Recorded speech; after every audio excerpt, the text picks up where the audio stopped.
Okay, so continuing to take this apart.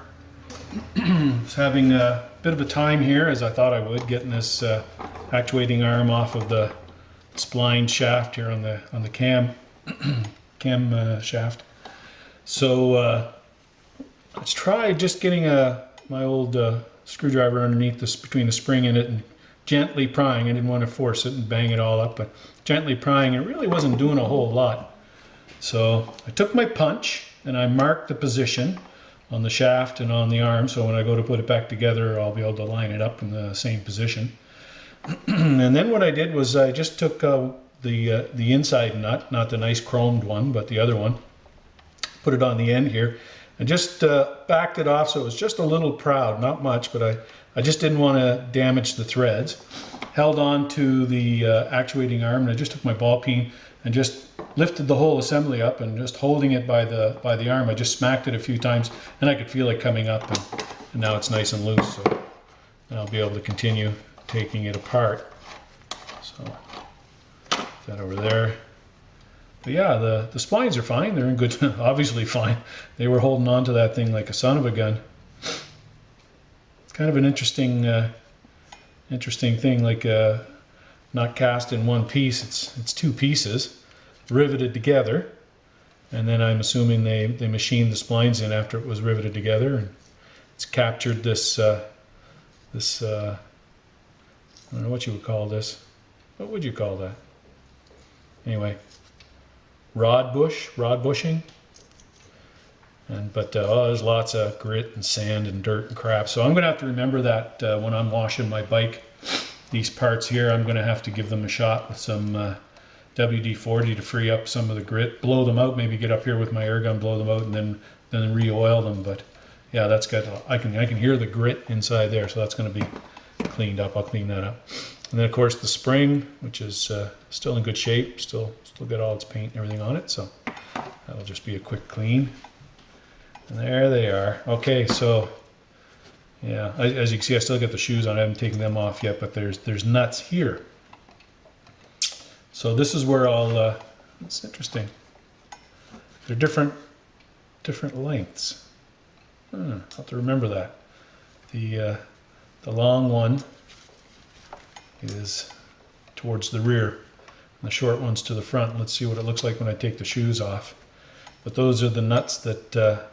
If I can't get a little bit more on this, I may just use a different bolt, a longer bolt, because I really want to get a nylock on there, or if not, then I'll want to be able to put just a drop of blue anti-seize there, or thread locker, blue thread locker, so it doesn't move once I've got this so that it slides back and forth. So let's take my mallet. Oh, you know what? There's no sense doing that.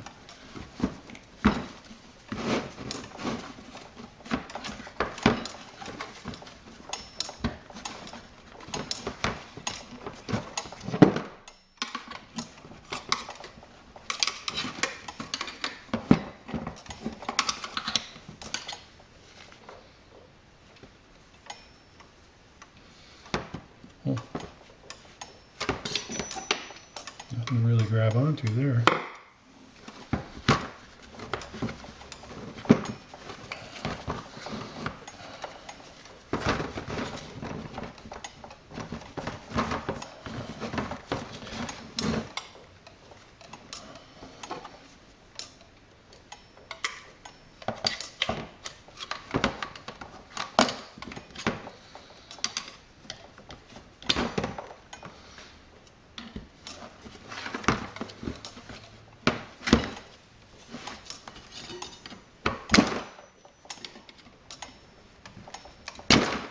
Well, I'm going to go that way.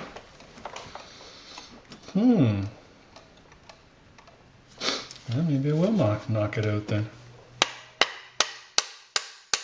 No, I guess I won't knock it out once there's some tension on that. Knocks out a bit, but not enough to get that off.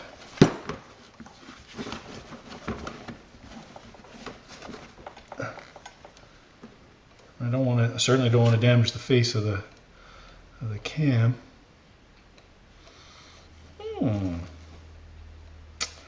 Isn't that interesting?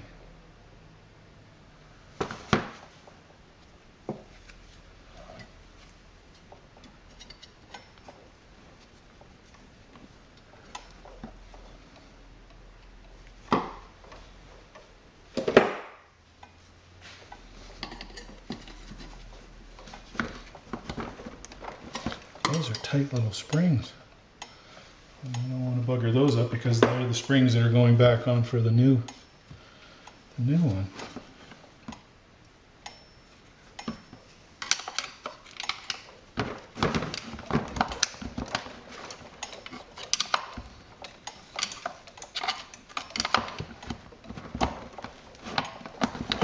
There we go.